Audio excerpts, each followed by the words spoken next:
Anak yatim yang sembuhkan CEO dari kanker stadium akhir dengan ramuan ajaibnya. Lihat apa yang terjadi selanjutnya. Pagi datang dengan warna yang tidak mencolok di langit perbukitan itu. Udara dingin masih menggantung di sela-sela dedaunan. Bau tanah basah menyeruak dari celah rerumputan liar yang mengelilingi halaman kecil panti. Di satu sudut, berdiri seorang anak perempuan dengan rambut dikunci rapi, tengah mencabut daun-daun dari batang tanaman yang tumbuh di dekat pagar bambu. Namanya Rosa. Umurnya baru 12, tapi sorot matanya menyimpan sesuatu yang tidak umum untuk anak seusianya. Ketenangan yang nyaris seperti milik orang dewasa. Ia tidak banyak bicara di antara teman-temannya di panti, namun setiap ucapannya jarang mengambang. Di balik tubuh kecilnya, ada ketekunan yang tampak saat ia membasuh dedaunan di ember bekas ket yang sudah berkarat di pinggirannya. Panti tempat ia tinggal tidak besar, tapi juga tidak terlalu sempit. Dindingnya dibalut ket biru pudar. Jendela-jendelanya tua, namun selalu dibuka lebar. Di dalamnya tinggal 20 anak dari berbagai usia, ditampung oleh seorang perempuan parubaya bernama Buati. Perempuan itu telah bertahun-tahun merawat anak-anak yang datang tanpa orang tua, termasuk Rosa yang dititipkan ke panti sejak usia 4 tahun setelah ibunya meninggal karena sakit paru-paru yang dibiarkan tanpa pengobatan medis. Sejak saat itu, Rosa tumbuh dalam suasana yang sederhana namun tidak kekurangan kasih. Ia dikenal paling rajin membaca buku-buku tua di perpustakaan kecil panti yang hanya terdiri dari satu rak pendek. Di rak itulah ia pertama kali menemukan buku lusuh tentang pengobatan tradisional dari akar, daun, dan bunga yang banyak tumbuh di daerah perbukitan tempat mereka tinggal. Buku itu menjadi favoritnya, bahkan lebih disayanginya daripada mainan atau pakaian. Setiap pagi, sebelum anak-anak lain bangun, Rosa akan berjalan ke kebun belakang. Ia menandai setiap tanaman dengan tulisan kecil di kertas yang dilapisi plastik bekas, menulis nama lokal dan khasiat masing-masing tumbuhan dengan pulpen hitam. Ia tahu mana daun yang bisa menurunkan panas, mana yang bisa meredakan batuk, dan mana yang sebaiknya tidak disentuh karena bisa menyebabkan gatal berhari-hari. Pagi itu, seperti biasa, ia membuat rebusan dari campuran daun sirih, akar alang-alang, dan batang serai wangi. Uapnya menguar hangat, memenuhi udara dingin sekitar dapur belakang. Ia meletakkan panci kecil itu di atas tungku batu bata yang ditumpuk bertiga, mengipasi bara dengan semangat. Suara api yang menjilat kayu menambah keintiman pagi itu. "Rosa, nanti habis ini bantu buat Tia. Kita mau belanja ke pasar." Suara dari dalam dapur membuatnya menoleh. "Iya, Bu," jawabnya pelan. Ia menyaring rebusan yang sudah mendidih lalu menuangkannya ke dalam 2 botol kaca bening yang sebelumnya dipakai untuk menyimpan sirup. Ia membungkusnya dengan kain tipis dan meletakkannya di dalam kotak kecil dari rotan yang dia buat sendiri. Ramuan itu akan dibawa ke rumah tetangga di seberang bukit, tempat seorang nenek tinggal sendirian dan beberapa kali mengeluh pusing serta batuk. Rosa tidak pernah menuntut imbalan atas ramuan-ramuannya. Ia melakukannya karena merasa itu bagian dari dirinya yang tersisa dari ibunya. Saat berjalan menuju ruang makan, ia melintasi ruang tengah di mana beberapa anak kecil sudah duduk bersila menunggu sarapan. Rosa menyapa mereka dengan senyum, lalu mengambil tempat di samping Raha, bocah laki-laki berumur 8 tahun yang senang bercerita soal pesawat dan bintang. "Kamu tadi dari kebunnya?" tanya Raha. "Iya," jawab Rosa. "Rebus daun lagi." "Buat siapa?" "Nenek Sri. Dia batuk lagi katanya." Raha manggut-manggut. Ia lalu mencomot sepotong tempe dari piring dan memakannya pelan.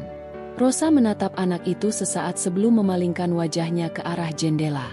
Di luar, awan perlahan bergeser, membentuk pola-pola aneh yang membuat Rosa berpikir akan hari-hari ibunya dahulu, saat mereka masih tinggal di sebuah rumah kecil di lereng desa yang sama.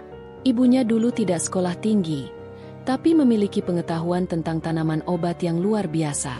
Konon, ia belajar dari kakeknya yang dulu menjadi dukun kampung. Rosa kecil sering melihat ibunya mengeringkan daun-daun di atas anyaman bambu, meracik minyak dari kelapa yang diparut sendiri, dan membuat ramuan untuk penduduk sekitar. Ketika ibunya sakit, tak seorang pun sempat membantunya dengan pengobatan yang layak karena tidak ada biaya dan semua orang percaya, "Ibumu sendiri tahu obat, pasti bisa sembuh." Namun waktu berkata lain. Ibunya pergi dalam diam, meninggalkan Rosa di dunia yang ia belum benar-benar pahami. Pikiran Rosa beranjak ke masa sekarang saat Buati datang dari arah pintu depan sambil membawa keranjang belanja. Ia mengenakan daster panjang dan topi lebar. "Ayo, Rosa, kita jalan sekarang sebelum pasar ramai." Rosa mengangguk, bangkit, dan mengambil tas kanvas berwarna coklat muda. Mereka berjalan menuruni jalanan berbatu menuju pasar yang berjarak 1 kilometer dari panti. Di sepanjang jalan, Rosa menandai beberapa tumbuhan liar yang tumbuh di pinggir saluran air. Ia menyebut nama-namanya dalam hati, seolah sedang mengulang hafalan. Sesampainya di pasar, suasana sudah mulai hidup. Pedagang sayur, buah, ikan, dan kebutuhan rumah tangga berteriak menawarkan dagangannya. Rosa membantu Buati memilih sayuran, menawar harga, dan membawakan belanjaan. Ia juga sempat membeli seikat kecil daun pegagan yang hanya tumbuh di bagian tertentu pasar yang lembab. Sebelum pulang, mereka mampir ke kios buku loak yang terletak di sudut paling sepi pasar. Rosa menyusuri satu persatu buku yang ditumpuk acak. Tangannya berhenti di sebuah buku dengan sampul abu-abu tua yang berjudul Ramuan Leluhur Nusantara. Ia membuka halaman pertama yang sudah hampir lepas dari jilidan. Di dalamnya, ada gambar akar-akar yang belum pernah ia kenal. Matanya berbinar. "Boleh, Bu?" tanya Rosa dengan suara nyaris berbisik. Buati menatapnya sebentar lalu tersenyum kecil. "Kalau memang kamu suka, ambil saja. Harga segitu masih masuk." Rosa memeluk buku itu seolah sedang memegang sesuatu yang sangat berharga. Dalam perjalanan pulang, Rosa membayangkan dirinya menyusun ulang buku-buku tentang pengobatan herbal yang ia punya, mencatat ulang bahan-bahan yang ia pelajari, dan mungkin, suatu hari, membuat perpustakaan kecil yang menyimpan semua pengetahuan itu. Ia belum tahu untuk siapa semua itu akan berguna, tapi ia yakin bahwa suatu hari, akan ada orang yang membutuhkan. Sore itu langit tidak begitu cerah, tapi juga tidak mendung. Rosa duduk di belakang panti, membuka halaman demi halaman buku barunya. Ia mencatat di sebuah buku kecil, menyalin gambar dan keterangan tentang satu jenis akar yang konon bisa membersihkan racun dalam tubuh jika diracik bersama daun tertentu. Ia tidak tahu bahwa halaman yang sedang ia tulis akan menjadi awal dari perubahan besar dalam hidupnya. Dan di waktu yang sama, di gedung megah di ibu kota, seorang pria berusia parubaya menatap hasil pemeriksaan terakhirnya. Di layar monitor terpampang grafik penurunan drastis fungsi tubuhnya. Dokter berdiri di sampingnya dengan wajah murung. "Pak Cakra, kita sudah mencoba semua. Kemoterapi, imunoterapi, diet ketat. Tapi selnya berkembang lebih cepat dari yang kita perkirakan." Cakra menatap layar itu dengan tatapan kosong. Tangannya mengepal di atas meja, lalu melepaskannya perlahan. "Apa masih ada waktu?" Dokter tidak menjawab. Ia hanya menunduk. Di tempat yang jauh dari dunia bisnis, rapat, dan tekanan ambisi, seorang anak perempuan mencatat nama-nama tumbuhan liar dengan pena biru. Tanpa ia sadari, takdir telah menyusun jejak langkahnya menuju pria yang bahkan tidak tahu bahwa harapan bisa tumbuh dari selembar daun liar yang dipetik dengan hati. Gedung tempat Cakra bekerja menjulang seperti pernyataan tunggal dari kekuasaan dan pencapaian. Kaca-kaca bening di fasadnya memantulkan bayangan langit yang nyaris tak tersentuh, seperti sosok Cakra sendiri, berada tinggi, dingin, dan sulit diakses.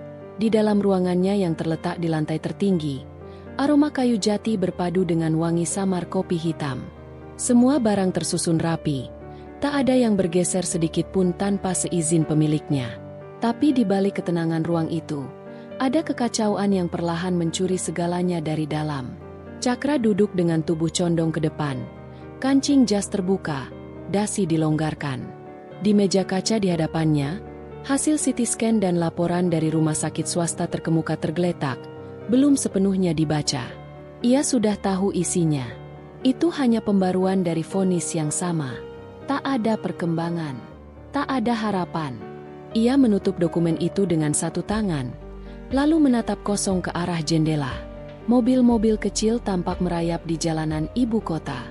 Manusia lalu lalang, bergegas menjalani hidup mereka, mengejar sesuatu, berlari entah kemana.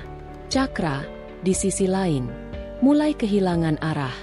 Ia telah berlari sepanjang hidupnya, membangun kerajaan bisnis dari bawah, mengubah ide menjadi perusahaan raksasa. Tapi kini, semua itu seakan tak bernilai ketika tubuhnya sendiri memilih mundur. Rendra, asistennya yang sudah 5 tahun mendampinginya, masuk membawa secangkir kopi tanpa suara. Ia sudah hafal kebiasaan Cakra, 1 cangkir kopi hitam tanpa gula setiap pukul 10 pagi. Tapi pagi ini, Cakra tidak menoleh. "Pak, ini hasil analisis tambahan dari Profesor Sutrisno di Singapura. Timnya bilang mutasi sel kanker Bapak cukup unik, tapi tetap tidak bisa dijangkau oleh terapi konvensional." Cakra mengangguk pelan, nyaris tidak bereaksi. Ia tidak marah, tidak frustrasi. Berapa lama lagi?" tanyanya tanpa menoleh. 2-3 bulan jika tidak ada perubahan," jawab Rendra pelan. "Dan kalau ada, 6 bulan, maksimal." Suasana di ruangan itu seketika membeku. Cakra berdiri perlahan, berjalan menuju lemari buku di sisi dinding. Ia membuka laci kecil dan menarik keluar sebuah bingkai foto yang terbalik, tertutup debu. Di dalamnya, wajah seorang perempuan muda tersenyum lembut, dengan seorang anak kecil yang tampak tertawa di pangkuannya. Itu foto almarhum istrinya, Sinta, dan anak mereka yang meninggal saat masih balita karena kelainan jantung bawaan. Sejak kepergian keduanya, Cakra tidak pernah lagi membuka ruang untuk siapapun masuk ke hidupnya. Ia memilih memusatkan seluruh energi ke bisnis dan teknologi, membangun perusahaan yang kini bernilai miliaran, tapi membayar dengan harga kesepian yang bahkan tidak ia sadari tumbuh menjadi jurang. "Rendra, aku capek. Bapak mau istirahat sebentar." "Bukan, aku capek." Terus menunggu keajaiban dari dokter yang bahkan tidak bisa menjelaskan kenapa sel-sel itu tumbuh secepat ini. Rendra menunduk. Ia tidak punya jawaban. Selama ini, ia hanya menjalankan tugas, mengatur jadwal pertemuan, menjaga agar wartawan tidak mencium kondisi Cakra, mengoordinasikan perawatan medis. Tapi ia tahu, hari ini berbeda. "Aku mau pergi beberapa hari, cari udara segar. Cari apapun yang bisa bikin aku merasa manusia lagi." "Maksud Bapak?" "Temukan tempat yang jauh dari gedung-gedung ini. Gunung, bukit, apa saja. Aku mau lihat langit yang tidak terhalang beton." Rendra ragu, tapi melihat sorot mata Cakra yang tak biasa, ia hanya mengangguk. "Saya akan siapkan semuanya. Hari ini juga." Sore harinya, sebuah SUV hitam melaju keluar dari Jakarta menuju arah selatan. Di kursi belakang, Cakra duduk diam, memandangi pepohonan yang mulai rapat di pinggir jalan. Jalanan mulai menanjak, melintasi perkampungan dan hutan kecil yang perlahan menggantikan pemandangan beton. Rendra duduk di depan, membaca peta digital dan memastikan mobil berjalan ke arah lokasi penginapan kecil yang sudah dipesan. Sebuah villa sederhana di atas bukit yang jauh dari hiruk-pikuk kota. Tapi takdir seolah memiliki rencana berbeda. Saat mendekati tikungan tajam dengan tanjakan curam, mobil tiba-tiba mengeluarkan suara aneh. Mesin menggeram lalu tersendat. Rendra langsung mengurangi kecepatan dan meminggirkan kendaraan. Mereka berhenti di pinggir jalan sempit berbatu, tepat di depan gerbang kayu sederhana yang bertuliskan, "Panti Asuhan Pelita Hidup." "Pak, sepertinya mesinnya overheat. Kita harus nunggu agak lama." Cakra tidak langsung merespons. Pandangannya tertarik ke arah gerbang itu. Ada suara anak-anak dari dalam, dan aroma rebusan yang menguar samar di bawah angin. Entah kenapa, rasa asing itu terasa menenangkan. Tempat apa itu? "Panti. Saya sempat lihat nama ini waktu cari lokasi penginapan di sekitar sini." Cakra membuka pintu tanpa berkata apa-apa dan melangkah keluar. Udara segar langsung menerpa wajahnya. Ia menutup mata sejenak, menarik napas dalam-dalam, lalu berjalan pelan ke arah gerbang. Panti itu tidak mewah. Bangunannya hanya terdiri dari 2 rumah sederhana berdinding kayu dan semen. Di halaman depan, beberapa anak berlarian, tertawa. Mereka tidak menyadari kedatangan 2 orang asing itu. Di sisi dapur, asap mengepul dari tungku batu, dan seorang anak perempuan dengan kunciran kembar tengah menuang rebusan ke dalam botol kaca. Cakra berhenti di dekat pagar bambu. Ia tidak tahu kenapa, tapi aroma rebusan itu memukul ingatannya. Wangi khas dari masa kecil, saat ibunya membuatkan ramuan dari akar dan daun untuk menurunkan demam. Wangi yang sudah lama hilang dari hidupnya. Anak perempuan itu menoleh sejenak. Matanya bertemu dengan mata Cakra. Tidak ada rasa takut, tidak ada tanya, hanya ketenangan, dan sedikit rasa ingin tahu. Ia mengangguk pelan, lalu kembali ke pekerjaannya. "Siapa anak itu?" bisik Cakra tanpa sadar. "Saya tidak tahu, Pak." "Cari tahu." Rendra mengangguk dan berjalan ke pintu panti, mengetuk pelan. Tak lama, seorang perempuan berusia 50-an muncul, tersenyum ramah. "Selamat sore. Maaf mengganggu. Mobil kami rusak dan kebetulan berhenti di depan sini. Apa boleh kami menumpang duduk sebentar?" Tentu, tentu. Masuk saja. Panti ini terbuka buat siapapun." Saat mereka masuk, Rosa diam-diam memperhatikan dari kejauhan. Ia belum tahu siapa dua orang itu, tapi ada sesuatu dalam sorot mata lelaki itu yang mengusik pikirannya. Lelaki itu tampak sakit, bukan sekadar kelelahan, tapi ada yang berbeda. Wajahnya pucat, bola matanya suram, tubuhnya terlalu kurus untuk ukuran orang dewasa. Dan anehnya, Rosa bisa merasakan sejenis rasa kehilangan. Rosa menatap botol ramuan di tangannya, lalu menoleh kembali ke arah lelaki asing itu. Untuk pertama kalinya sejak ibunya meninggal, Rosa merasa ada sesuatu yang menggeliat dari dalam dirinya. Bukan hanya keinginan untuk membantu, tapi rasa yang lebih dalam dari sekadar belas kasihan. Ia tidak tahu bahwa lelaki itu adalah Cakra. Ia tidak tahu bahwa pertemuan singkat itu akan membawa hidupnya ke arah yang tak pernah ia bayangkan. Dan Cakra pun belum menyadari bahwa di tempat terpencil itu, di balik wangi sederhana rebusan herbal dan suara anak-anak kecil, ia baru saja melangkah ke gerbang harapan yang selama ini ia pikir telah tertutup rapat. Pagi di panti asuhan itu tidak pernah terasa lambat. Suara ayam yang berkokok, derak papan kayu dari kaki-kaki kecil yang berlarian di lantai, serta aroma bubur jagung dari dapur adalah sinyal yang tidak pernah gagal membangunkan semua penghuninya. Tapi pagi ini, suasana sedikit berbeda. Ada mobil hitam besar yang masih terparkir di depan gerbang. Anak-anak kecil memandangnya dengan rasa ingin tahu yang berlebihan. Mereka bergidik saat membayangkan kemungkinan itu milik orang penting, atau mungkin pejabat. Namun perhatian Rosa tidak tertuju pada mobil itu. Ia lebih tertarik pada lelaki yang duduk di kursi kayu panjang, menatap kosong ke arah kebun di belakang panti. Sejak semalam, lelaki itu tidak banyak bicara. Bahkan saat Buati menawarkan kamar tamu untuk beristirahat, ia hanya mengangguk pelan dan menolak dengan sopan. Rosa mengamati dari jauh. Sorot mata lelaki itu membuatnya tak bisa berhenti menatap. Ada yang janggal. Wajahnya tidak sekadar lelah seperti orang yang terlalu banyak bekerja. Ada bayang-bayang lain di situ, kesakitan yang tidak terlihat oleh mata biasa.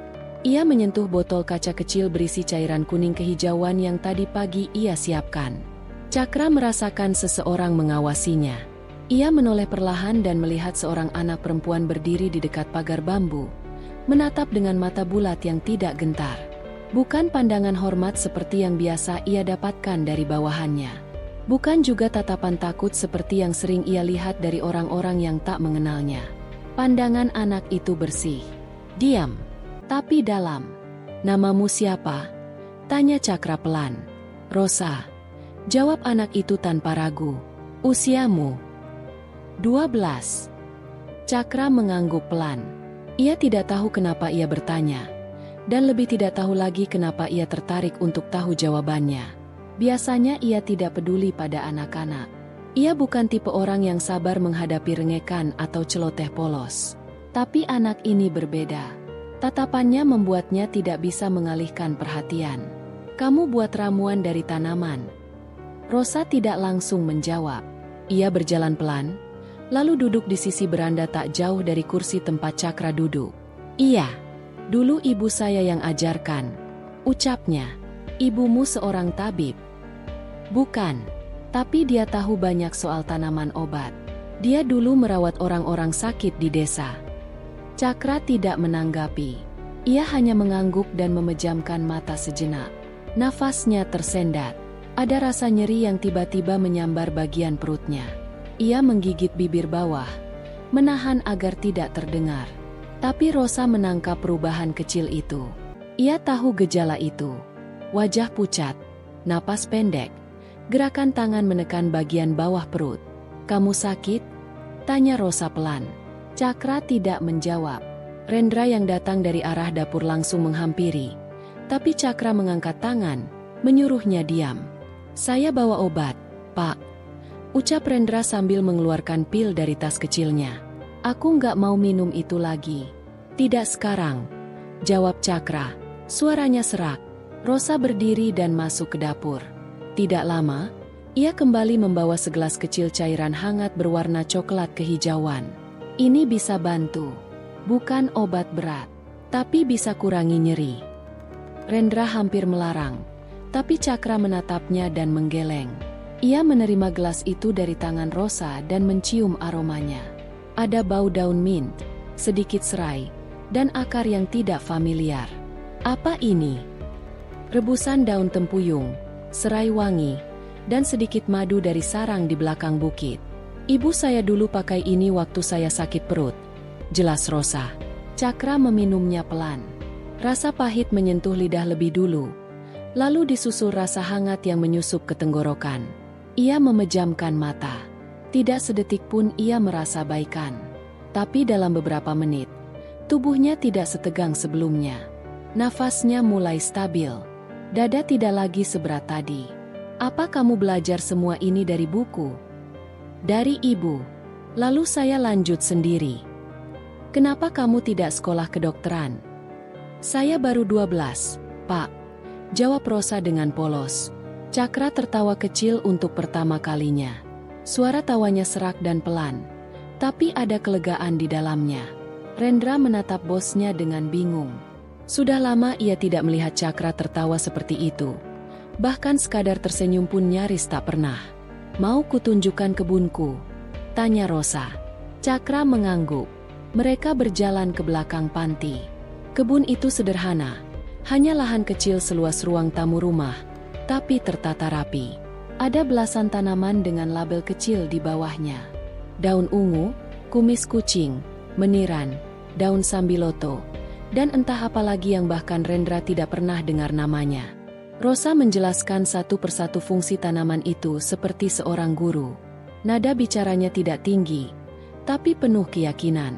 Ia menunjuk batang yang masih muda, akar yang harus dikeringkan terlebih dulu, dan daun yang hanya boleh dipetik saat fajar. Cakra mendengarkan tanpa menyela. Setiap kata dari mulut anak itu terdengar seperti mantra yang menenangkan. Di akhir tur singkat itu, Rosa mengambil satu lembar daun kecil yang warnanya hijau tua, lalu memberikannya pada Cakra. "Kalau Bapak memang sering sakit perut, ini bisa membantu. Tapi jangan langsung dimakan. Harus diseduh." Namanya Jombang, tumbuh liar di sekitar sungai. Tapi khasiatnya luar biasa. Cakra menerima daun itu dengan 2 jari. Ia menatapnya lama, seolah menemukan sesuatu yang sudah lama hilang. Sebuah bentuk perhatian sederhana yang tidak mengharapkan imbalan. Tidak dibuat-buat, dan datang dari orang yang paling tidak ia duga. Hari itu, waktu seakan melambat. Cakra tidak merasa seperti orang besar.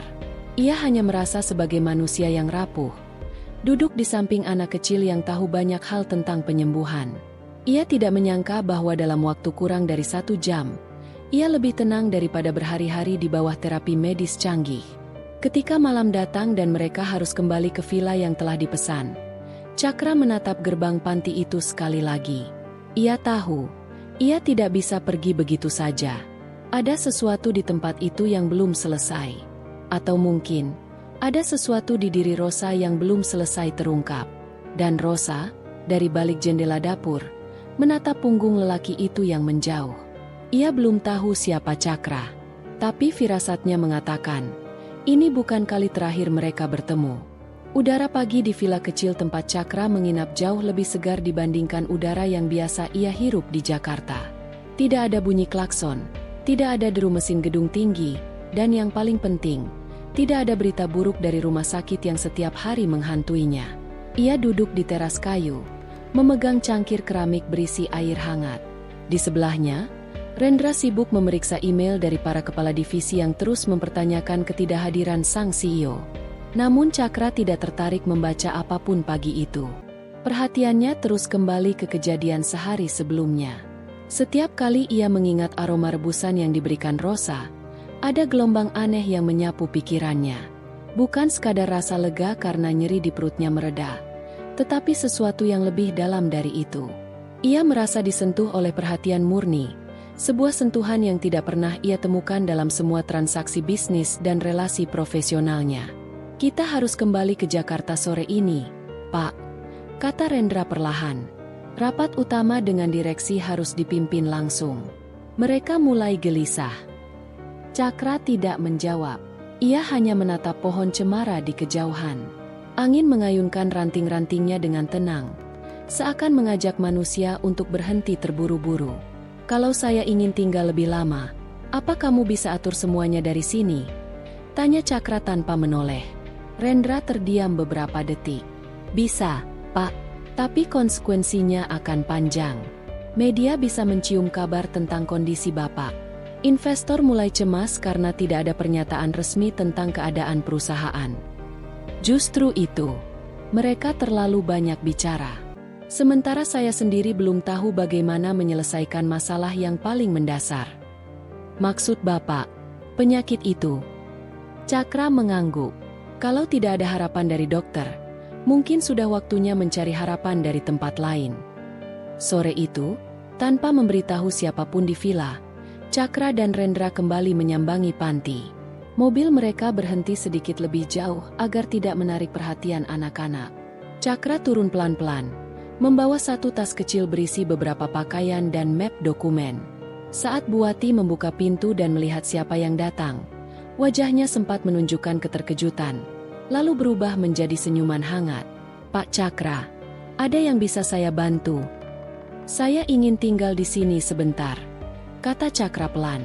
"Tinggal di sini?" tanya Buati dengan nada bingung. "Saya hanya butuh ketenangan.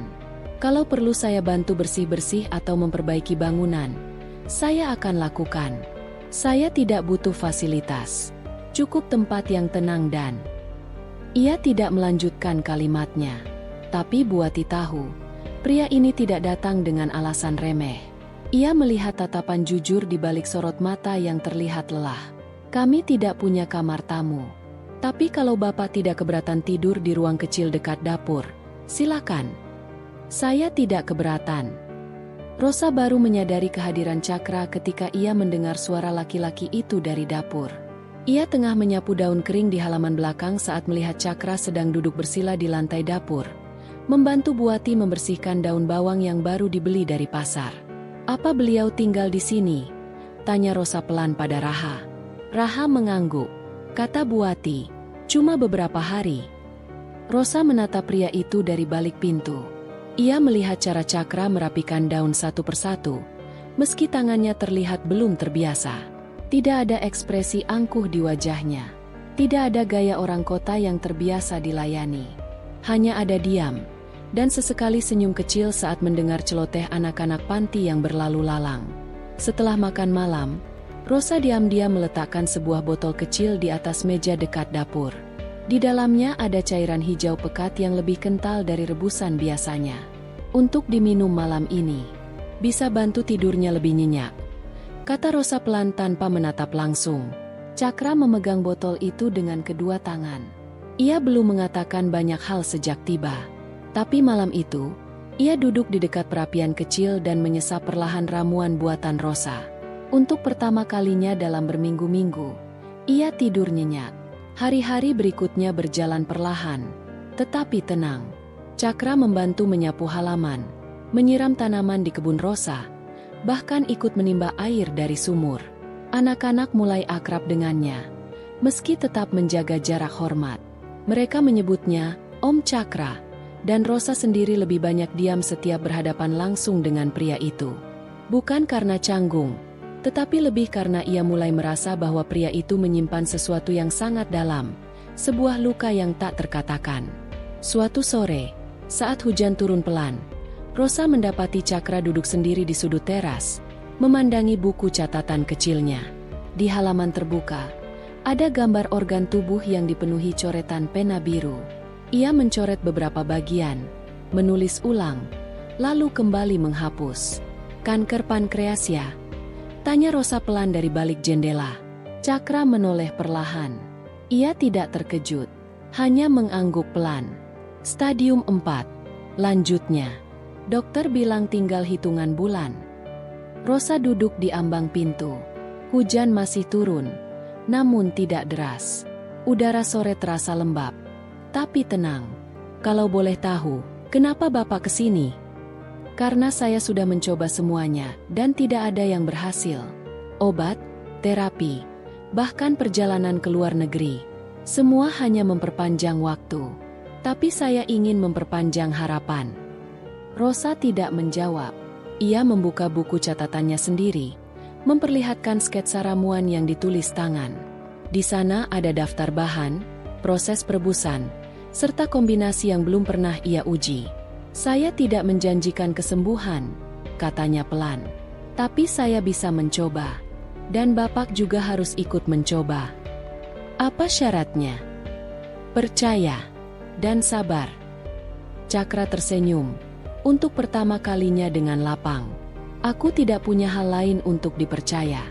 Jadi kalau ini tentang kepercayaan, aku siap." Hari itu menjadi awal yang berbeda. Rosa mulai merancang ramuan-ramuan baru, menggunakan kombinasi tumbuhan yang hanya tumbuh di hutan atas. Ia meminta bantuan anak-anak panti mencari tanaman tertentu, mencatat setiap reaksi dari ramuan pertama, kedua, hingga ketiga. Ia tidak bekerja seperti tabib atau dokter. Ia bekerja seperti seseorang yang percaya bahwa setiap daun dan akar punya ruh penyembuh, asal tahu caranya diperlakukan. Dan Cakra, untuk pertama kalinya dalam hidupnya, tidak menatap grafik. Ia tidak membaca laporan medis. Ia duduk di bawah pohon jambu, minum ramuan yang terasa getir di lidah, dan menunggu bukan untuk sembuh, tetapi untuk merasa hidup kembali. Langit mendung menggantung rendah di atas lereng pegunungan. Uap tipis dari tanah basah melayang pelan, seolah alam sedang bernapas. Di sudut dapur panti asuhan yang kecil dan sederhana, aroma rempah, getah, dan daun-daunan mendidih di atas tungku tanah liat. Rosa menutup panci dengan lapisan daun pisang, menahan uap agar tetap utuh sampai semua sari tanaman keluar dengan sempurna. Dari kejauhan, suara anak-anak terdengar sedang bercanda di kolam kecil dekat kebun. Suara gemericik air, teriakan kecil, dan tawa bersahut-sahutan seperti irama yang membawa ketenangan. Namun di sudut belakang rumah, suasana jauh lebih tenang. Cakra duduk di bangku bambu, tubuhnya dibalut sweater hangat yang mulai terlihat longgar karena tubuhnya yang terus menyusut. Tapi wajahnya tampak lebih cerah. Tidak seperti hari-hari pertamanya. Kini ia bisa tersenyum. Bukan karena sakitnya hilang, tapi karena ia belajar menerima dan menjalani. Ia tidak lagi dikejar-kejar laporan kesehatan atau notifikasi rapat. Di sini, ia hanya manusia biasa yang sedang mencoba bertahan. "Ramuan kali ini akan lebih pahit," kata Rosa pelan saat mendekatinya dengan mangkuk kayu di tangan. Tapi reaksinya cepat. Biasanya membuat orang lemas 1-2 jam, lalu tidur nyenyak. "Aku sudah terbiasa dengan rasa pahit," jawab Cakra seraya mengambil mangkuk itu. Yang belum biasa adalah rasa ikhlas. Rosa duduk di bangku kecil di depannya, memperhatikan cara Cakra menyeruput perlahan. Wajah pria itu tidak meringis, tidak juga memuji. Ia hanya diam, menutup mata sesaat, lalu mengembuskan napas perlahan. "Kalau hari ini saya pingsan, jangan panik," katanya sambil tersenyum tipis. "Mungkin itu artinya ramuanmu berhasil." Rosa menahan tawa. Kalau pingsan karena ramuan, itu bukan keberhasilan. Itu berarti takarannya salah. Setidaknya aku pingsan karena sesuatu yang alami, bukan kimia sintetis. Dan mungkin karena kepercayaan. Cakra membuka mata, menatap Rosa dalam-dalam. Bagaimana kamu bisa tahu semua ini? Belajar dari ibu, jawab Rosa singkat. Beliau tidak sekolah tinggi, tapi setiap malam mencatat segala hal yang ia lihat dan rasakan, termasuk reaksi tubuh pasien terhadap tanaman yang ia pakai. Ibumu seorang tabib. Bisa dibilang begitu, tapi lebih dari itu, beliau penyembuh. Tidak hanya luka tubuh, tapi luka jiwa juga. Sayangnya beliau pergi terlalu cepat. Dan kamu melanjutkan ilmunya. Tidak dengan niat awalnya. Awalnya aku hanya ingin bisa bantu orang-orang di sini. Anak-anak yang sakit karena udara lembab, perut kosong, atau luka akibat main di sungai. Tapi makin kesini, aku sadar, mungkin Tuhan sengaja menyimpan sesuatu lewat tanaman yang tumbuh di sekitar kita. Apa kamu percaya bahwa ramuanmu bisa menyembuhkanku sepenuhnya? Rosa diam cukup lama. Aku percaya bahwa tubuh punya caranya sendiri untuk pulih. Tugas ramuan hanya membantu, bukan menentukan. Cakra mengangguk pelan. Itu jawaban paling jujur yang pernah kudengar. Hari-hari selanjutnya dipenuhi dengan rutinitas yang tidak pernah dibayangkan seorang CEO seperti Cakra. Bangun subuh, membantu membersihkan halaman, menyiram tanaman, mengangkat ember dari sumur, dan kadang duduk menemani anak-anak yang sedang belajar membaca. Ia mulai mengenal satu persatu nama mereka. Tio, yang cerewet tapi jago menggambar.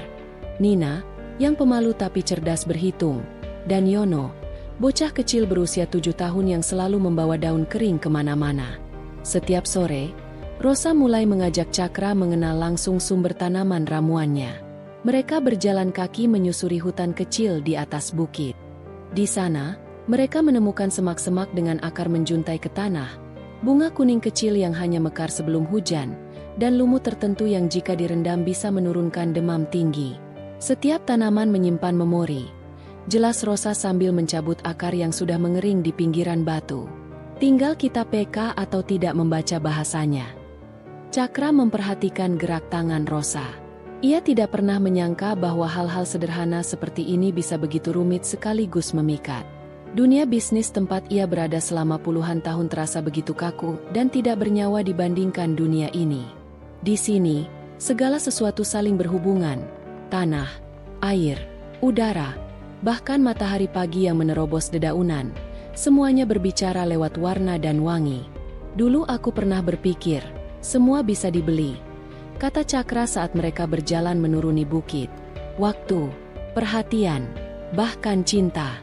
Tapi ternyata, ada hal-hal yang hanya datang kalau kita cukup tulus menunggu. Rosa tidak menjawab. Ia hanya tersenyum, membiarkan kata-kata itu menggantung di antara suara dedaunan yang saling bergesekan. Malam itu, Cakra duduk sendiri di ruang tengah. Anak-anak sudah tertidur, Buati sedang menulis laporan bulanan, dan Rosa masih di dapur meracik sesuatu. Lampu temaram menggantung rendah di langit-langit, menciptakan suasana hangat. Di tangan Cakra, ada surat yang baru saja datang dari Jakarta. Surat dari tim dokter yang dulu menangani pengobatannya di luar negeri. Hasil tes darah yang dikirimkan Rendra diam-diam menunjukkan sesuatu yang ganjil. Tingkat sel abnormal dalam darahnya menurun drastis. Fungsi hati dan pankreas yang sebelumnya terus menurun kini mulai stabil.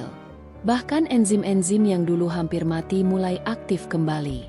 Dokter tidak berani menyebut ini kesembuhan, tetapi menyebutnya sebagai anomali positif yang tidak bisa dijelaskan secara medis. Cakra tersenyum. Ia tidak pernah terlalu berharap. Tapi ada sesuatu yang tumbuh di dalam dirinya kini, bukan hanya sel sehat, tapi semangat yang baru. Rosa muncul dari dapur, membawa 2 gelas air madu hangat. Kenapa senyum-senyum sendiri? Karena akhirnya aku tahu bahwa aku masih bisa hidup, bukan hanya bertahan. Rosa duduk di sebelahnya, menyerahkan gelas madu itu.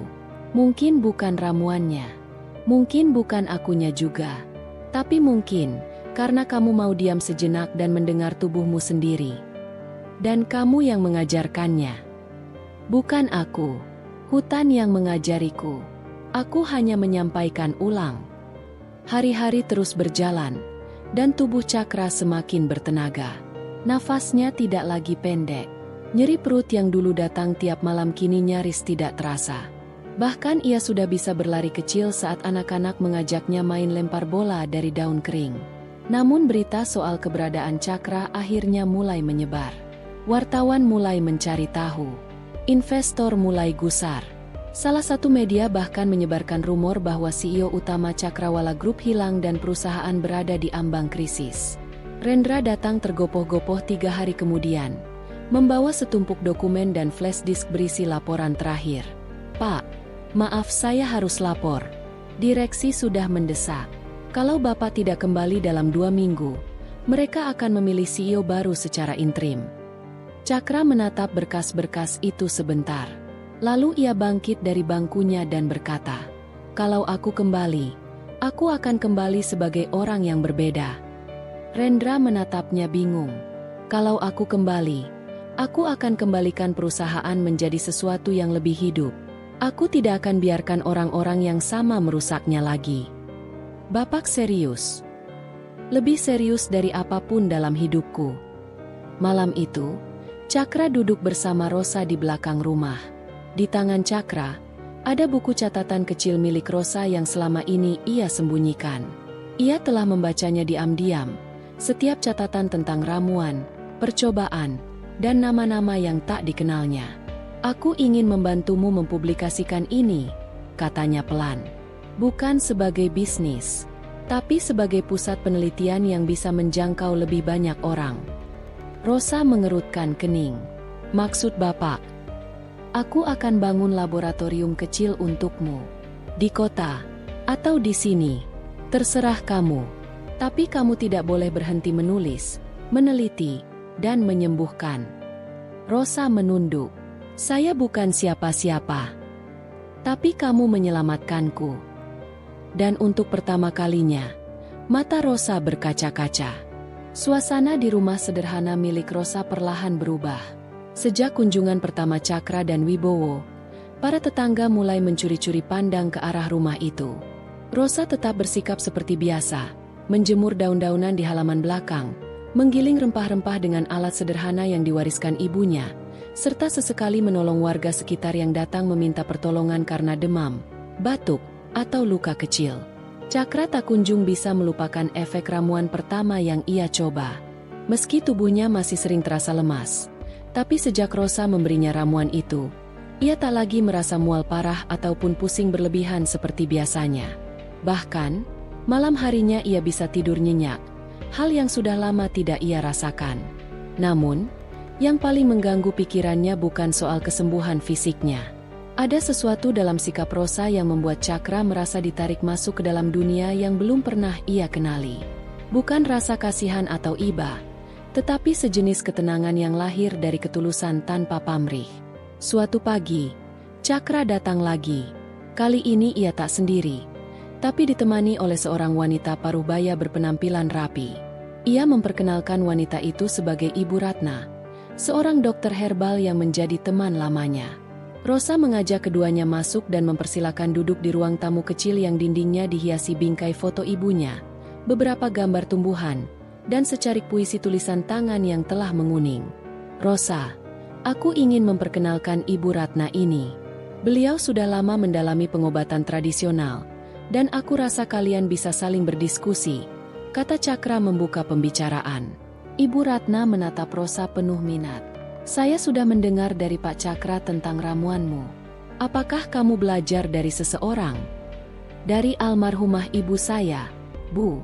Beliau dulu pengobat di kampung. Tapi saya tidak pernah sekolah formal," jawab Rosa pelan. "Tak masalah soal sekolah. Terkadang pengalaman dan ketulusan jauh lebih berarti dari teori." Rosa tersenyum sopan. Ia bangkit, meminta izin mengambil ramuan yang sedang ia ramu di belakang. Sementara Rosa pergi ke dapur, Ibu Ratna menoleh ke arah Cakra. "Saya mencium aroma temulawak dan ciplukan. 2 bahan ini biasa digunakan untuk penderita kanker, tapi cara menggabungkannya sangat penting." Cakra mengangguk. Ia sudah lama tahu bahwa pengobatan herbal tidak bisa dianggap remeh. Tapi yang membuatnya penasaran, Bagaimana mungkin seorang gadis yatim piatu seperti Rosa bisa memahami detail campuran ramuan yang bahkan sebagian besar apoteker pun tak kuasai? Rosa kembali dengan 2 botol kaca kecil berisi cairan berwarna coklat muda. Ini ramuan untuk pagi dan sore. Yang pagi untuk pembersihan darah dan energi, yang sore untuk membantu tubuh rileks dan memperbaiki sel. Ibu Ratna menerima botol itu, memeriksanya perlahan. Ia membuka tutupnya, mencium aromanya, lalu mengangguk pelan. Ini menarik. Apakah kamu mencampurkan kunyit putih di dalamnya? Iya, Bu. Sedikit. Hanya 1 ruas kecil. Tapi ditumbuk bersama biji kelor yang sudah dikeringkan. Mata Ibu Ratna melebar. Itu teknik langka. Cakra tersenyum puas. Saya bilang juga apa? Rosa menunduk.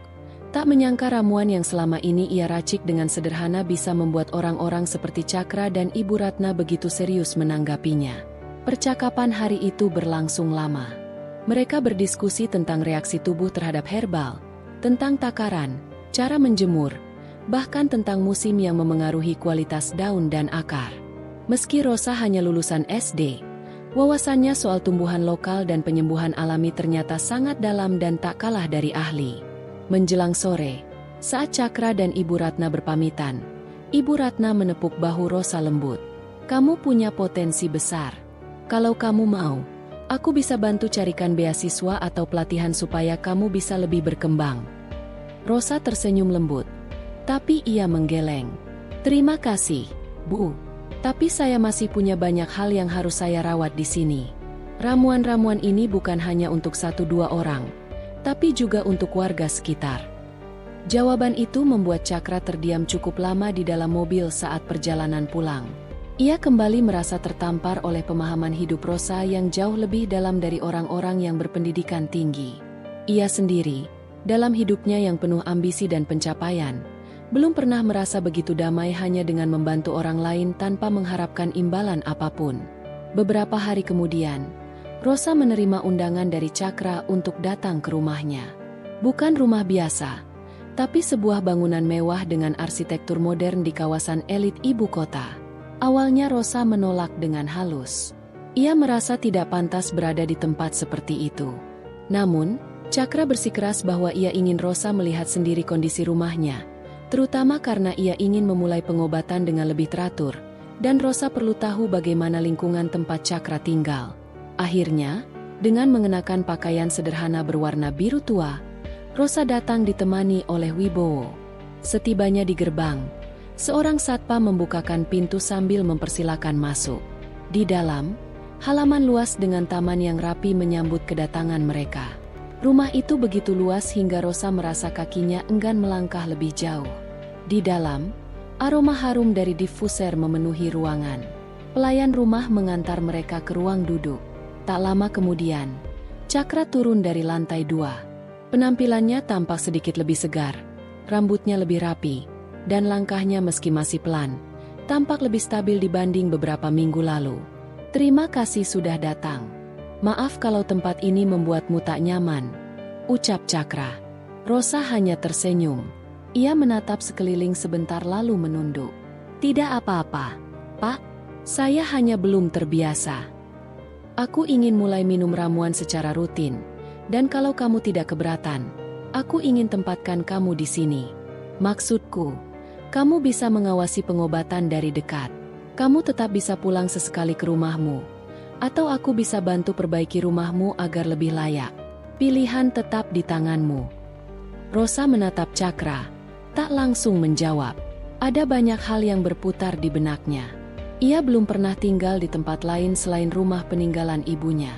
Ia belum pernah berada dalam lingkungan mewah, apalagi disuguhi perhatian sebesar ini.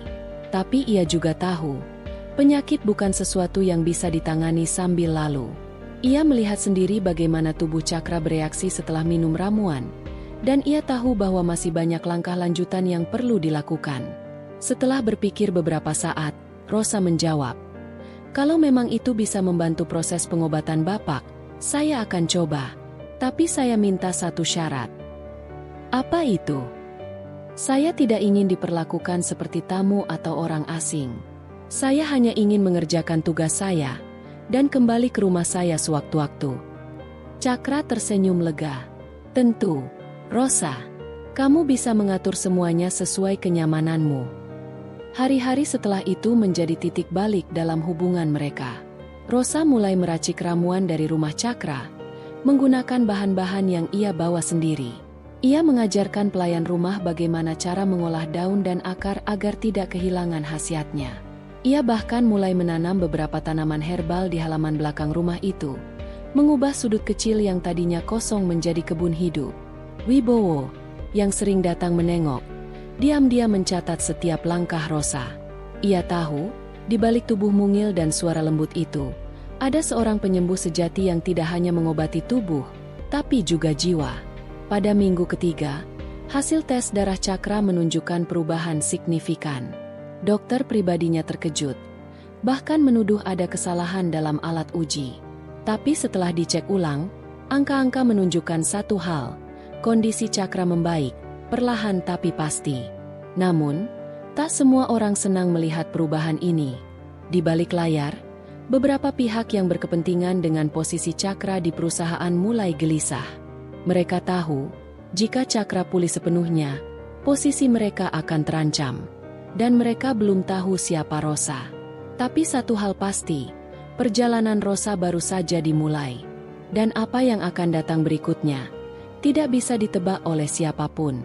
Cakra membuka mata dengan perlahan. Aroma kayu manis, rempah segar, dan daun basah memenuhi rongga hidungnya. Kamar itu redup. Hanya diterangi sinar matahari yang menembus tirai tipis berwarna gading. Selimut halus membungkus tubuhnya, tapi tidak ada rasa sakit seperti biasanya. Tidak ada tusukan tajam di bagian perut atau nyeri berdenyut di dada. Tubuhnya terasa ringan, dan untuk pertama kalinya dalam berbulan-bulan, ia bisa duduk tanpa bantuan. Suara ketukan pelan terdengar dari pintu. Rosa muncul dengan mangkuk kayu di tangan dan senyum yang begitu tulus. "Selamat pagi, Paman Cakra," ucapnya, menaruh mangkuk itu di atas meja kecil di samping tempat tidur. Ia lalu menarik kursi dan duduk tanpa bicara. Cakra menatap gadis kecil itu, mencoba memahami apa yang sebenarnya sedang terjadi. "Sudah berapa lama aku di sini?" 3 hari, jawab Rosa singkat. "Tubuh Paman terlalu lemah, jadi harus banyak istirahat. Tapi ramuan pertama sudah bekerja." Ia mengangguk ke arah mangkuk. Di dalamnya, cairan coklat pekat mengepul. Aroma tajam dari daun kemuning dan biji meniran tercium kuat. Cakra menatapnya ragu, lalu mengalihkan pandangan ke Rosa yang masih duduk tenang. "Apa ini? Benar-benar yang kamu minum setiap hari?" "Iya, aku juga sembuh karena ramuan itu. Tapi tidak hanya ramuannya, Paman. Harus sabar dan ikhlas menerimanya. Kalau cuma ingin sembuh tapi pikirannya penuh amarah, ramuan ini tidak akan bekerja." Cakra diam.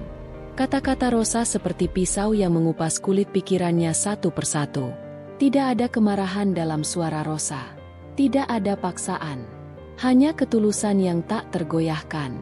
"Aku pernah belajar dari ayah. Ramuan itu menyesuaikan diri dengan orang yang meminumnya. Kalau hatinya kacau, maka racun dalam tubuhnya juga akan memberontak." Suasana hening beberapa saat sebelum Cakra perlahan meraih mangkuk itu dan menyeruputnya. Rasa pahit langsung menyergap lidahnya, tapi ia menelan perlahan, seteguk demi seteguk. Ketika mangkuk kosong, ia meletakkannya kembali dan menghela napas dalam.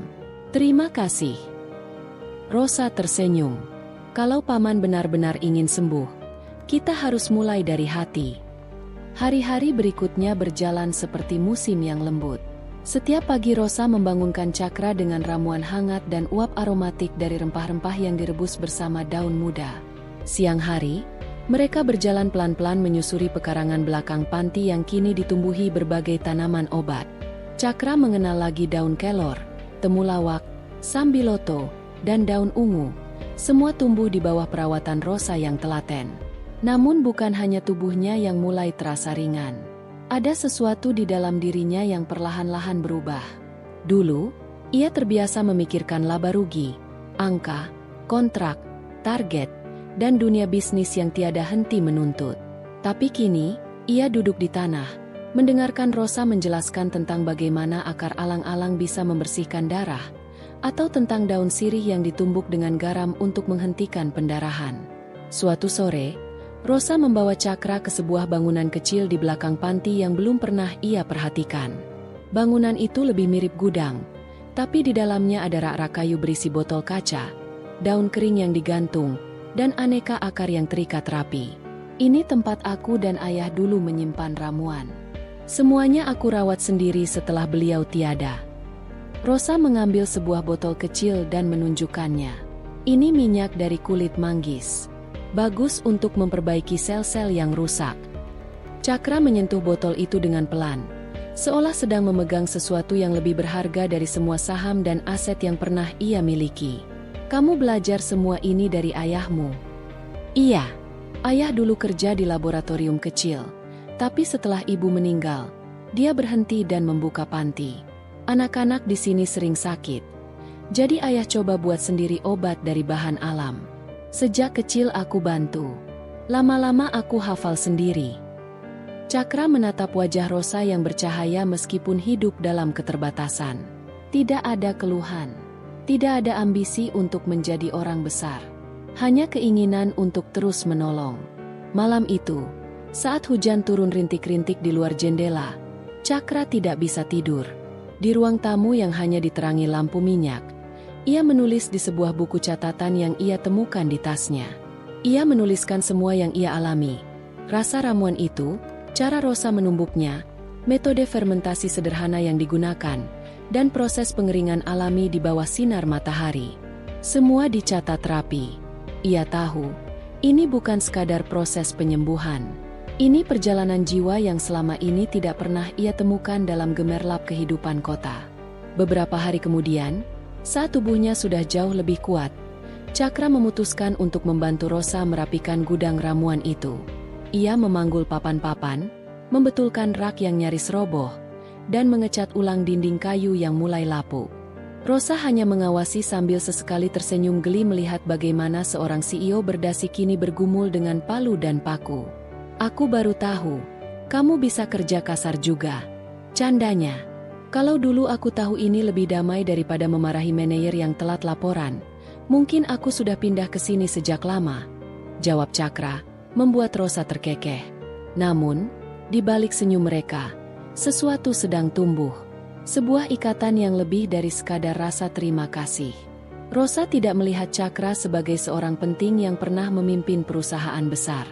Ia melihatnya sebagai manusia yang sedang belajar menjadi utuh kembali. Dan Cakra tidak lagi melihat Rosa sebagai gadis kecil yang penuh misteri, melainkan sebagai guru yang datang dengan ketenangan dan kesabaran luar biasa. Saat suatu pagi Cakra mampu bangun tanpa rasa lemas, ia berdiri lama di depan cermin tua di kamar itu. Wajahnya memang masih pucat, tapi tidak sepucat beberapa minggu lalu. Pandangannya lebih jernih, dan tubuhnya tidak lagi bergetar saat memegang gagang pintu. Ia keluar dan menemukan Rosa sedang menyiram tanaman dengan ceret besi kecil. Rosa. Gadis itu menoleh. Iya, Paman. Aku ingin belajar membuat ramuannya. Rosa menatapnya dalam diam, lalu mengangguk pelan. Kalau Paman siap, kita mulai besok. Dan esoknya, pelajaran dimulai. Cakra memotong, menumbuk, menyeduh, dan menyaring bersama Rosa. Ia mencatat dengan teliti, tidak hanya bahan-bahan yang digunakan, tapi juga waktunya, suhu air, bahkan kecepatan pengadukan. Rosa mengajarkan semuanya dengan sabar, seperti seorang kakak yang tengah membimbing adiknya.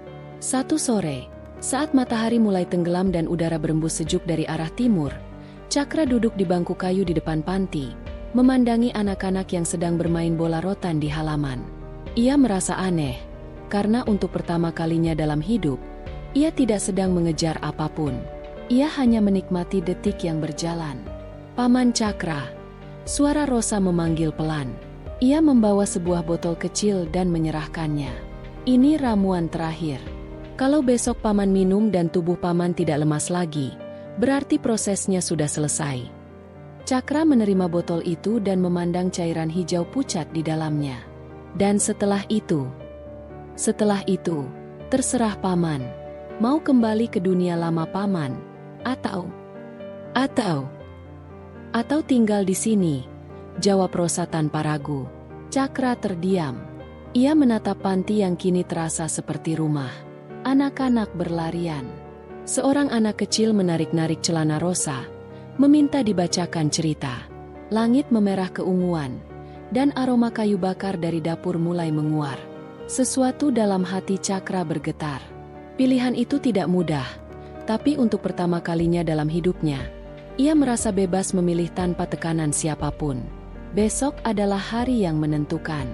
Tapi malam itu, ia tidur dengan hati yang penuh rasa syukur, dikelilingi ketenangan yang bahkan tidak pernah bisa ia beli. Cakra tidak menyangka pagi itu akan menjadi awal dari sesuatu yang sangat berbeda. Semalam tubuhnya terasa lebih bertenaga dari hari-hari sebelumnya. Ia tidur nyenyak, sesuatu yang bahkan pil tidur paling kuat sekalipun tidak bisa berikan beberapa bulan terakhir.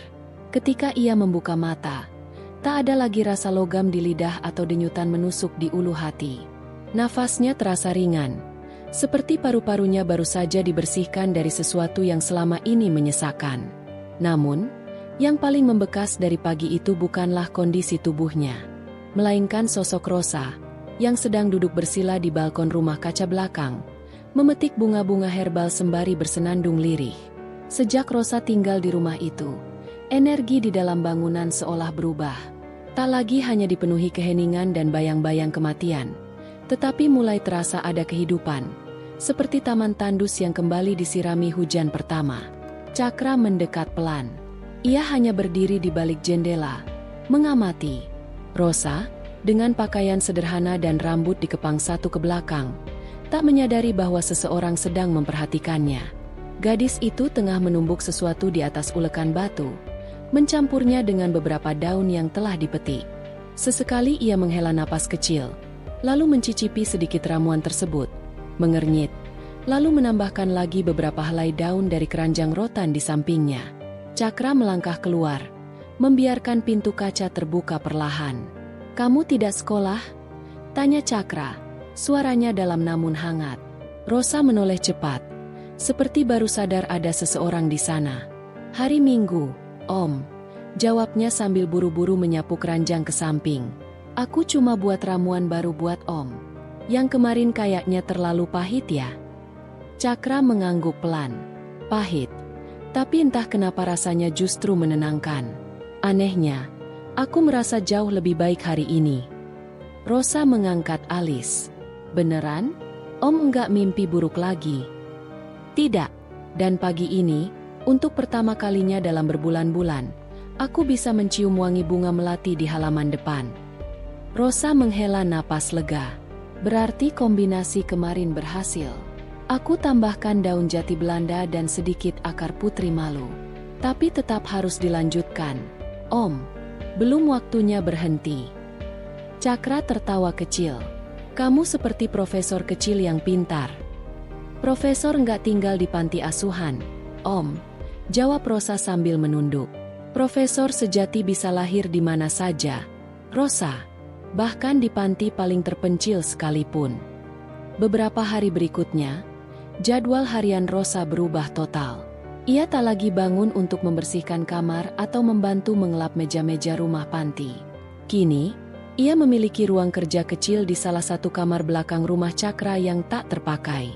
Di dalamnya, rak-rak buku berisi jurnal pengobatan herbal lama milik Ibu Cakra yang dulu seorang perawat tradisional. Di atas meja kayu tua, tersusun botol-botol kaca berisi ramuan hasil eksperimen Rosa. Lama-kelamaan, para staf rumah Cakra pun mulai memperhatikan perubahan itu. Mereka yang semula memandang Rosa dengan sinis, mulai berbicara padanya dengan hormat. Bu Rani, kepala rumah tangga yang terkenal cerewet, kini rajin bertanya ramuan untuk meredakan asam lambungnya. Sopir pribadi Cakra, Pak Arto, bahkan minta dibuatkan racikan untuk menurunkan tekanan darahnya. "Anak itu bukan sembarangan," kata Bu Rani suatu sore saat berbincang dengan sopir di garasi. "Lihat tuh, Pak Cakra sekarang bisa berdiri lebih lama, jalan ke teras tanpa ngos-ngosan." Pak Arto mengangguk. "Saya yakin ada sesuatu di ramuan bocah itu. Bukan cuma herbal, tapi juga ketulusan. Orang tulus memang bisa menyembuhkan. Sementara itu, Rosa tak terlalu peduli dengan pujian atau perhatian. Ia lebih fokus pada misi yang ia simpan di hatinya, menepati janji yang pernah ia ucapkan pada ibunya yang sudah lama meninggal, untuk menjadi seseorang yang bermanfaat bagi orang lain, walau hanya dengan sehelai daun dan sepenuh niat. Suatu malam, Rosa membuka kembali catatan tua peninggalan ibunya yang selalu ia bawa dalam tas kainnya.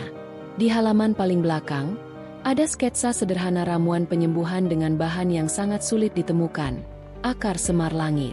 Akar ini tumbuhnya cuma di hutan basah yang jauh dari pemukiman. Gumam Rosa sendiri sambil menyentuh gambar tersebut. Pikirannya langsung tertuju pada satu tempat, lereng Gunung Andara, tempat dulu ia dan ibunya pernah berkemah untuk mencari tanaman liar. Di sanalah ibunya pernah menunjukkan batang semar langit. Tapi mereka tak pernah berhasil membawa pulang akarnya karena terlalu dalam dan rapuh.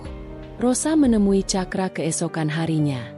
Ia memaparkan keinginannya pergi ke Gunung Andara untuk mengambil satu bahan terakhir dari ramuan yang ia yakini bisa menyembuhkan penyakit kanker Cakra secara menyeluruh.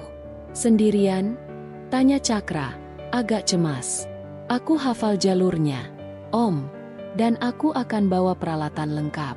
Ini bukan pertama kalinya. Cakra mengangguk, meski hatinya ragu.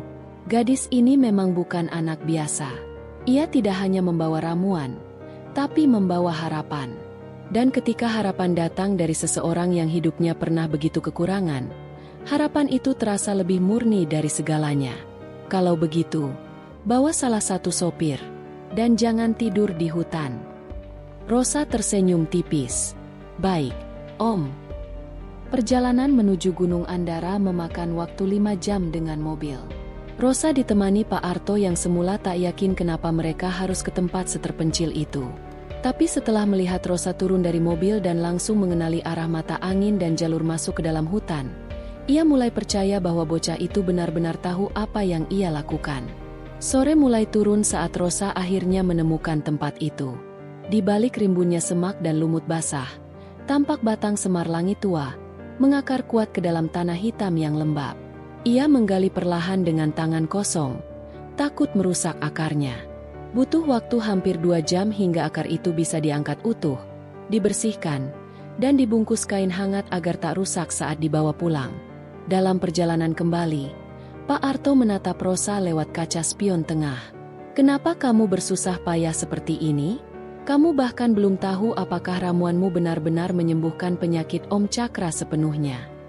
Rosa hanya menoleh dan berkata lirih, kalau aku tidak berusaha, siapa lagi? Kalimat itu terngiang-ngiang di kepala Pak Arto sampai mereka tiba kembali di rumah. Bahkan saat malam telah larut, dan Rosa telah menyerahkan akar itu pada meja uji coba kecilnya, dan mulai mencampurnya dengan ramuan yang lain, seluruh rumah seperti ikut berdoa agar harapan terakhir yang Rosa perjuangkan itu membuahkan hasil. Dan tanpa ada yang menyadari, perubahan besar mulai terjadi, bukan hanya di tubuh Cakra, tetapi juga di dalam hatinya yang perlahan mencair, membuka pintu untuk seseorang yang selama ini hanya ia anggap tamu sementara. Hari-hari setelah kepulangan dari Gunung Andara menjadi masa yang sangat sibuk bagi Rosa.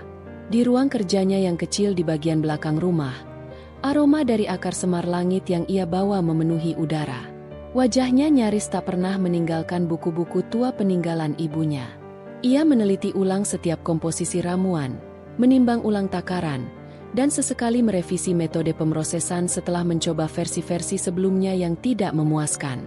Selama beberapa minggu, ia menjalani rutinitas yang sangat teratur namun penuh ketekunan. Pagi hari digunakan untuk mempersiapkan bahan. Siang hingga sore ia mengekstrak dan mencampur. Malamnya ia menguji hasil ramuan, mencatat efek samping kecil yang mungkin muncul, dan membandingkan dengan jurnal-jurnal ilmiah hasil fotokopi dari perpustakaan daerah yang ia datangi diam-diam melalui bantuan staf rumah. Cakra mengamati semua itu dalam diam. Ia tidak lagi bertanya-tanya apa yang sedang dilakukan Rosa. Ia cukup duduk di ruang baca atau teras belakang, menikmati segelas air hangat, dan memperhatikan aktivitas Rosa dari kejauhan. Namun yang paling mengejutkan, bukanlah semangat Rosa, melainkan perubahan yang terus terjadi pada tubuh Cakra. Setiap minggu, Kondisi fisiknya membaik, nafasnya semakin panjang, tubuhnya kembali bisa berdiri tegap. Ia mulai berjalan tanpa bantuan tongkat. Hasil laboratorium yang dikirimkan ke luar negeri menunjukkan anomali yang tidak bisa dijelaskan oleh logika medis modern. Sel-sel kanker yang sebelumnya aktif dan berkembang cepat, kini menunjukkan tanda-tanda apoptosis, kematian sel secara alami. Dokter pribadi Cakra, Dr. Franz, bahkan sampai harus mengulang 2 kali tes laboratorium dengan mengirimkan sampel ke 2 negara berbeda. Hasilnya tetap sama. Tumor yang seharusnya menyebar ke liver dan paru-paru mengalami penyusutan drastis. Saya tidak bisa menjelaskan ini secara medis, Pak Cakra, kata Dr. Franz pada suatu siang. Tapi kalau saya tidak kenal Bapak dengan baik, saya akan kira laporan ini milik pasien lain. Cakra hanya tersenyum kecil. Ia tahu betul ini bukan keajaiban kosong. Di belakang keajaiban ini ada seorang anak yatim yang bekerja siang dan malam dengan penuh keyakinan dan kasih. Pada hari keempat sejak Rosa memulai versi final ramuan, ia datang ke kamar Cakra sambil membawa sebuah termos kecil dari tanah liat yang telah dibakar khusus. Cairan di dalamnya berwarna kuning kehijauan, sedikit beraroma rempah dan akar pahit. Om, ini hasil akhir. Diminum pelan-pelan ya. Jangan sampai habis langsung, ucap Rosa sambil menyerahkan cangkir kecil dari batok kelapa. Cakra meminumnya dalam 3 tegukan lambat. Rasanya pahit, namun dalam pahit itu ada semacam rasa sejuk yang meluncur di tenggorokan. Begitu habis, tubuhnya terasa menghangat. Tidak panas, tidak dingin, tapi hangat seperti baru keluar dari pelukan seseorang yang menyayanginya tanpa syarat. Selama 2 minggu berturut-turut, Rosa memberikan ramuan itu 3 kali dalam seminggu. Pada hari ke-14, dokter kembali datang dan melakukan pengecekan menyeluruh. Ia membawa serta hasil CT scan dan MRI terbaru. Pak Cakra, ucap Dr. Franz sambil menunduk dan menggeleng pelan. Saya sudah menghubungi 3 kolega saya di Singapura, Tokyo, dan Jerman. Semua hasilnya menyatakan sama. Cakra mengangkat wajah. Apa mereka bilang saya sudah sekarat lagi? Tidak, Pak, ucap Dr. Franz dengan suara gemetar. Mereka bilang kanker Bapak tidak ditemukan. Ruang tamu itu mendadak sunyi. Bahkan jam tua di pojok ruangan seolah berhenti berdetak. Tidak ditemukan. Ulang Cakra pelan. Tidak ada sisa jejak metastasis. Tidak ada pertumbuhan sel abnormal. Bahkan ada pemulihan struktur jaringan di area yang dulu rusak. Itu mustahil secara medis, Pak, jawab dokter sambil memperlihatkan hasil cetak gambar tubuh Cakra. Cakra hanya bisa mengalihkan pandangan ke arah Rosa yang duduk diam dengan tangan saling menggenggam di pangkuan. Tatapan gadis itu tenang, tidak mengejutkan. Seolah ia memang sudah tahu bahwa ini akan menjadi hasilnya. Bagaimana kau tahu ramuanmu akan berhasil? Tanya dokter dengan mata berkaca. Aku tidak tahu pasti, jawab Rosa. Aku hanya tahu apa yang ibu ajarkan. Kalau kita campurkan kasih, doa, dan ilmu dengan benar, maka hasilnya akan lebih besar dari logika siapapun. Kabar kesembuhan Cakra tidak butuh waktu lama untuk menyebar. Dimulai dari obrolan para staf rumah, lalu tersebar melalui jaringan pertemanan bisnis Cakra. Meski Cakra merahasiakan detail pengobatannya, banyak orang mulai menanyakan siapa yang membantunya sembuh. Tentu saja Rosa tak pernah tampil ke depan. Bahkan saat para investor dan media mulai membicarakan mukjizat yang menimpa Cakra, Rosa tetap berada di ruang belakang rumah, mencampur ramuan, membaca ulang buku-buku lama, dan terus membantu staf rumah yang kini semuanya bergantung padanya untuk menyembuhkan keluhan-keluhan kecil mereka. Namun diam-diam, Cakra mulai memikirkan sesuatu yang besar. Ia merasa bahwa kebahagiaan dan keselamatan yang ia rasakan bukan sekadar untuk dirinya sendiri. Ada misi yang lebih besar. Ia menatap Rosa bukan hanya sebagai penyelamat hidupnya, tetapi juga sebagai seseorang yang pantas mendapatkan tempat lebih dari sekadar tamu di rumah besarnya. Suatu malam, saat hujan mengguyur pelan dan aroma tanah membasahi dedaunan, Cakra memanggil Rosa ke ruang kerja. Kamu tahu, Rosa, katanya sembari menatap keluar jendela. Aku sudah punya semuanya. Harta, kekuasaan, bisnis. Tapi selama ini rasanya kosong. Rosa hanya duduk diam. Ia tak tahu harus menjawab apa. Sampai akhirnya kamu datang, lanjut Cakra. Kamu ajarkan sesuatu yang tak pernah aku temukan dimanapun, bahwa hidup bukan tentang apa yang bisa kita ambil, tapi apa yang bisa kita berikan. Rosa menunduk, suaranya lirih. Aku cuma anak panti, Om. Bukan cuma, potong Cakra pelan. Kamu telah menyelamatkan hidupku. Lebih dari itu, kamu telah menyembuhkan hatiku yang kosong. Aku ingin kamu tahu. Aku ingin kamu tinggal di sini. Bukan sebagai tamu, tapi sebagai anak. Rosa membeku di tempat duduknya. Aku ingin angkat kamu jadi anakku. Rosa, bukan karena kamu menyembuhkan aku, tapi karena aku melihat dalam dirimu sesuatu yang tak bisa dibeli oleh apapun di dunia ini. Kebaikan yang tulus. Butuh waktu beberapa menit bagi Rosa untuk bisa menjawab. Air matanya jatuh, pelan-pelan, satu persatu. Ia tak menangis keras, tapi pelupuk matanya bercerita jauh lebih banyak dari kata-kata. Boleh aku mikir dulu, Om? Ucapnya pelan. Cakra tersenyum. Tentu, tapi ketahuilah, rumah ini selalu terbuka. Dan hatiku juga. Keesokan harinya, Cakra mengajak Rosa ke makam ibunya. Di sana, ia memperkenalkan Rosa, bukan sebagai penyembuhnya, tapi sebagai seorang anak yang layak menjadi bagian dari warisannya. Di hadapan nisan sederhana itu, Rosa berdiri diam cukup lama. Lalu ia berbisik pelan, seperti berbicara pada ibunya sendiri. Bu, aku hampir menyerah dulu, tapi ternyata doamu tetap bekerja. Aku temukan tempat baru. Mungkin ini saatnya aku berhenti berkelana. Dan dalam diam, keputusan itu akhirnya mengkristal. Di rumah itu, yang dulu dipenuhi kesepian dan penderitaan, kini mulai terdengar tawa kecil. Tawa dari seorang anak yatim yang telah menemukan rumah. Dan seorang pria tua yang akhirnya menemukan alasan untuk hidup lagi, bukan karena kekuasaan, tapi karena cinta yang sederhana. 1 bulan berlalu sejak Rosa menyetujui ajakan Cakra untuk menjadi anak angkatnya. Pengumuman itu tidak dibuat dengan pesta besar atau siaran pers seperti yang biasa dilakukan para pengusaha terkenal. Tidak ada sorotan media, tidak ada undangan gala dinner. Semuanya dilakukan dalam keheningan penuh makna, hanya dihadiri oleh orang-orang terdekat yang menyaksikan bagaimana 2 jiwa yang pernah patah kini saling menyembuhkan. Sore itu, Rosa berdiri di depan rumah besar yang kini resmi menjadi tempat tinggalnya. Tangannya memegang sertifikat akta adopsi yang telah ditandatangani secara hukum, lengkap dengan sidik jari dan tanda tangan Cakra sebagai ayah angkat. Sambil menatap langit yang perlahan berubah warna menjadi jingga keemasan, Rosa mengingat masa-masa di panti asuhan dulu. Ranjang susun berderet, aroma kayu lapuk, dan piring-piring logam dengan makanan seadanya. Ia dulu sering mengira bahwa tempat seperti itu adalah batas akhir hidupnya. Tapi ternyata hidup menyimpan kejutan.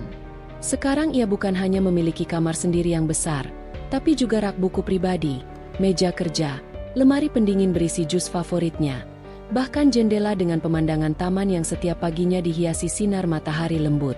Namun bukan itu yang membuat hatinya hangat. Yang paling berharga adalah rasa diterima. Rasa memiliki tempat. Di lantai 2 rumah megah itu, Cakra sibuk menata ulang ruang kerja pribadinya. Ia memindahkan tumpukan laporan keuangan dan dokumen bisnis ke rak khusus. Di tengah ruangan, ia meletakkan 2 kursi rotan dan sebuah meja bundar dari kayu jati yang ia pesan langsung dari Jepara. Di meja itu kini ada 2 cangkir teh hangat, 1 milik dirinya, 1 milik Rosa. Aku tak ingin hubungan kita seperti ayah dan anak yang kaku, ucap Cakra saat Rosa datang membawakan buku. Aku ingin kita jadi partner juga. Kamu punya sesuatu yang jauh lebih hebat dari gelar sarjana atau pengalaman manajemen. Rosa tersenyum kecil. Apa itu? Kepekaan. Kamu mendengar apa yang dunia abaikan. Dan aku ingin belajar darimu soal itu. Sejak hari itu, ruang kerja itu menjadi ruang dialog. Setiap malam, mereka berdiskusi. Bukan hanya tentang kesehatan, tapi tentang cara memperbaiki sistem kerja perusahaan agar lebih manusiawi, tentang peluang membantu para petani jamu tradisional yang selama ini tertindas tengkulak, Bahkan soal anak-anak panti yang masih terlunta-lunta seperti Rosa dulu. Bayangkan kalau kita bisa buat program adopsi beasiswa khusus untuk anak-anak panti, ujar Rosa suatu malam. Tidak semua bisa seberuntung aku. Tapi kita bisa bantu mereka menemukan tempat mereka. Setuju, jawab Cakra. Kita mulai dari panti tempat kamu dulu tinggal. Hari itu, mobil hitam berhenti tepat di depan panti asuhan Cempaka Harapan. Kepala panti, Butari, terbelalak saat melihat siapa yang turun dari dalamnya. Rosa keluar dengan pakaian rapi, diikuti oleh Cakra yang mengenakan kemeja putih dan celana bahan abu-abu. Mereka tidak datang membawa kamera atau wartawan. Hanya membawa satu berkas besar dan senyum lebar. Kami mau bicara, Bu, ucap Rosa.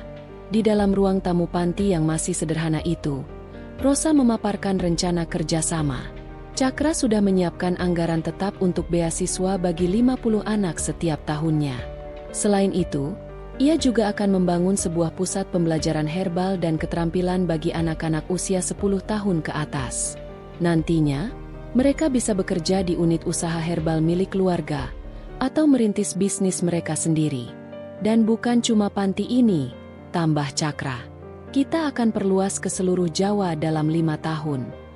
Butari tak bisa berkata-kata. Ia hanya menggenggam tangan Rosa erat-erat. Dulu aku takut kamu gak akan selamat. Nak, tapi ternyata kamu bukan cuma selamat. Kamu menyelamatkan banyak orang. Program itu dinamai Ranting Harapan. Di bawah kepemimpinan Rosa dan dukungan penuh Cakra, program tersebut berkembang pesat. Banyak perusahaan lain yang mulai terinspirasi dan menyalurkan dana sosial mereka ke arah yang lebih terstruktur. Setiap akhir bulan, Rosa mengadakan kunjungan ke salah satu panti, bukan sebagai pejabat atau orang penting, tapi sebagai sahabat. Ia duduk bersama anak-anak, bercerita, menanam pohon herbal bersama, dan mengajarkan cara sederhana meracik minyak gosok atau teh herbal untuk tidur nyenyak. Sementara itu, Cakra kembali ke dunia bisnis, namun dengan visi baru. Ia menata ulang seluruh struktur perusahaan agar lebih inklusif. Ia buka lowongan khusus untuk lulusan non-formal, menyederhanakan birokrasi bantuan karyawan, dan mendirikan klinik herbal gratis untuk masyarakat sekitar pabrik. Di sebuah akhir pekan yang cerah, Rosa duduk di balkon lantai 2. Ia menatap ke taman belakang, tempat bunga kenanga dan lidah buaya tumbuh subur. Dari kejauhan, terlihat Cakra sedang menuntun seorang anak kecil yang tertawa-tawa sambil memeluk kelinci putih. Itu Aurel, anak salah satu staf rumah yang baru saja kehilangan ibunya. Cakra memutuskan untuk merawatnya sementara waktu, dan Rosa menyambut ide itu tanpa ragu. Kalau dulu aku diselamatkan dari kehilangan, pikir Rosa, mungkin sekarang giliran aku menyelamatkan anak lain dari hal yang sama. Di balik semua keberhasilan dan keajaiban yang ia alami, Rosa menyadari satu hal yang lebih penting dari segalanya, bahwa cinta tidak perlu dimulai dari darah yang sama. Kadang, cinta lahir dari luka yang sama-sama dipahami, dari pelukan yang tak meminta balasan, dari kata-kata sederhana yang menghapus kesedihan bertahun-tahun.